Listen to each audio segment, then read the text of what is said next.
है पीने वालों की, तो जरा सुनिए कि एक पति होता है वो दारूबाज होता है, उसकी पत्नी जो होती है वो पढ़ी लिखी होती है, सम्मानित महिला होती है। तो जब वो पति पी के आता है तो गांव पड़ोस की महिलाएं उसे दुनिया की मजाक करती हैं, उससे कहती है कि तू बड़ी बातें करती हो, तेरा पति तो पी के आता है हमेशा। तो उसे शर्म लगती है, और जब वो शर्म लगती है ना उस महिला को, तो शर्म की वजह से लोगों वो मतलब अपने आप को ये सोचती है कि कोई आत्महत्या कर ले, हम कोई खुदकुशी कर ले तो ठीक रहेगा, क्योंकि ये पीना बंद नहीं करेगा तो लोग हमें ताना देना बंद नहीं करेंगे। एक पत्नी अपने पति से कहती है कि हे पतिदेव, आप अगर पीना बंद नहीं करेंगे तो बहुत बुरी बात होगी। और वो पत्नी अपने पति को कैसे समझाती है, जरा ध्यान देना। ये बातें मैं ऐसे नहीं रख रही हूँ, मैं इसलिए रख रही हूँ कि कुछ लोग यहाँ पर भी बैठे हैं तो गाना गाना बंद कर देते, हारमोनियम ढोलक बंद कर देते हम लोग, और फिर भी वो जनरेटर की आवाज में ही डांस कर रहे हैं, जनरेटर की आवाज में डांस कर रहे हैं। और जनरेटर की आवाज में डांस कर रहे हैं तो ये पता चलता है कि आप कहीं ना कहीं आपका जो ये दिमाग है ना एक भटका हुआ है। जरा सुनिए और समझिएगा। एक पत्नी अपने पति को कैसे समझाती है आलोक।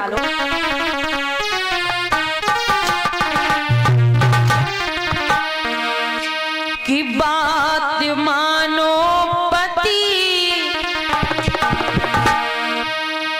हो, बात मानो पति, और हो रही दुर्गति है तुम्हारी।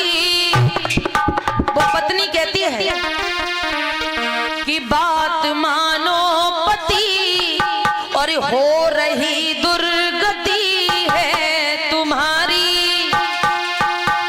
और दारू पीने से होती है ख्वारी। बात मानो पति, हो रही दुर्गति है तुम्हारी, दारू पीने से होती है ख्वारी।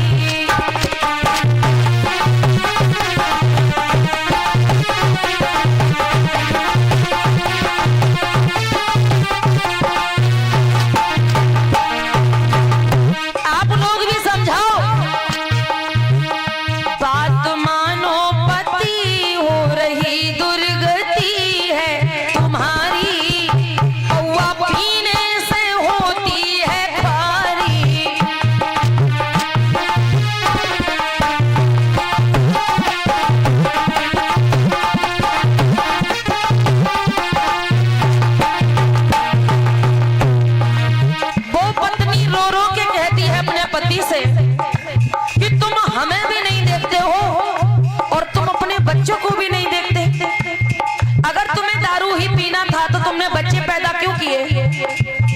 ये बच्चों को कौन पढ़ाएगा, कौन लिखाएगा? बच्चों का भविष्य खराब कर रहे हो। जब तुम पी के आते हो तो गांव की महिलाएं, गांव के लोग तुम्हें शराबी शराबी कहते हैं कि नहीं? लोग कहते हैं तुमको शराबी।